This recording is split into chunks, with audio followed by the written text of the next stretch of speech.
The sun had not yet risen above the red clay roofs of the estate when Ngozi slipped into the kitchen, tying her headscarf as she moved silently across the polished marble floor. She had memorized every corner of the Banjo mansion, from the aroma of expensive coffee that lingered in the mornings to the soft echo of the grandfather clock in the east hallway.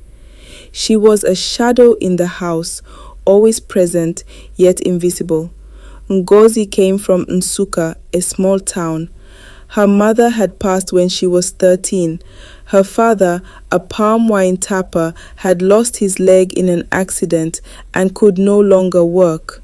As the eldest of 4 siblings, she had come to Lagos to work as a housemaid for Chief Tunde Banjo, the billionaire oil magnate whose house sparkled brighter than most hotels. Her job was simple: clean, cook, and keep quiet. But Ngozi had a secret.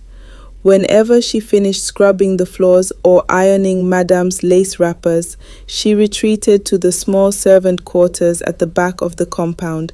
There, by the dim glow of a rechargeable lamp, she would sketch dresses, dreamy gowns with plunging lines and cultural infusions.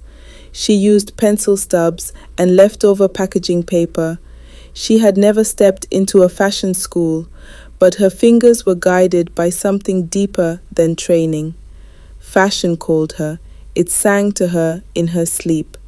And she answered with drawings no one ever saw, or so she thought.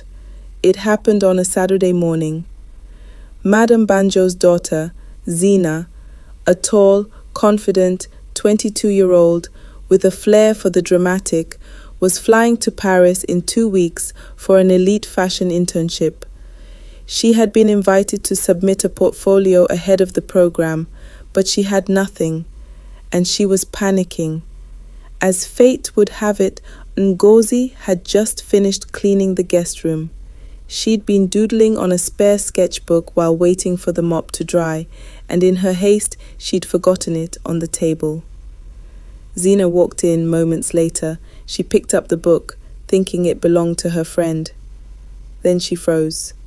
On the first page was a design that looked like something from Vogue, a blend of Ankara and velvet, bold but elegant.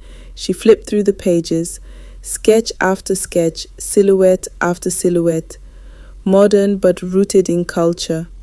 One in particular, a jacket with coral bead accents, made her eyes water.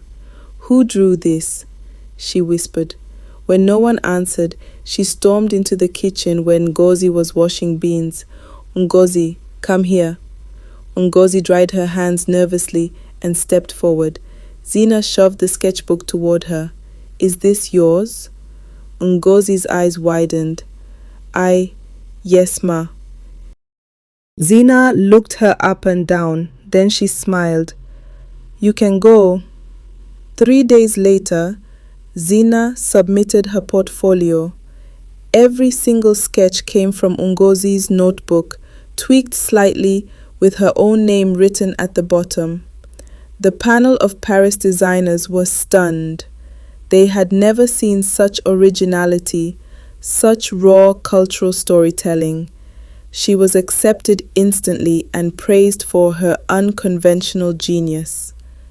Zina glowed with pride, but guilt lurked behind her lashes. Meanwhile, Ngozi went about her work, unaware that her gift had been stolen. She kept sketching, feeding her soul in silence, until the day the television changed everything. Chief Banjo was hosting a business dinner. Ngozi had been instructed to serve drinks quietly. She wore her uniform and kept her head low. As she passed by the TV in the lounge, a fashion documentary began to air. It was a segment on rising African designers. Zina's name appeared, and right beneath it, a slideshow of sketches Ngozi instantly recognized. Her heart stopped. Her hand trembled so hard she dropped a glass. Everyone turned. Zina stared at her. "What's wrong with you, you clumsy thing?" she snapped. But Ngozi stood frozen, eyes still fixed on the TV. Chief Banjo narrowed his eyes. "What is it, girl?" Ngozi opened her mouth, but no words came out. Tears welled. She looked at Zina, then bowed and ran out. That night, Ngozi cried harder than she ever had. She felt betrayed, erased, but in the middle of her pain, Mama's words came back to her. "If you give up, it means you never believed God gave it to you in the first place." She rose, wiped her face, and walked to the main house. Zina was in the kitchen, sipping juice. "Madame Zina," Ngozi said quietly. Zina looked up. "I just want to know why." Zina looked away. "What are you talking about?" "The sketches." Zina sighed. "Look, I was under pressure, all right? You're just a maid. You wouldn't have known what to do with them anyway." Ngozi's voice quivered. "They were mine, my only dream, and you took it." Zina rolled her eyes. "Do you have a fashion degree? Any credentials? Connections?" "No, no one would have taken you seriously. I'm sorry, okay? But life isn't fair." Ngozi nodded. Then quietly, she left. But what neither of them knew was that Chief Banjo had overheard the entire conversation from the hallway.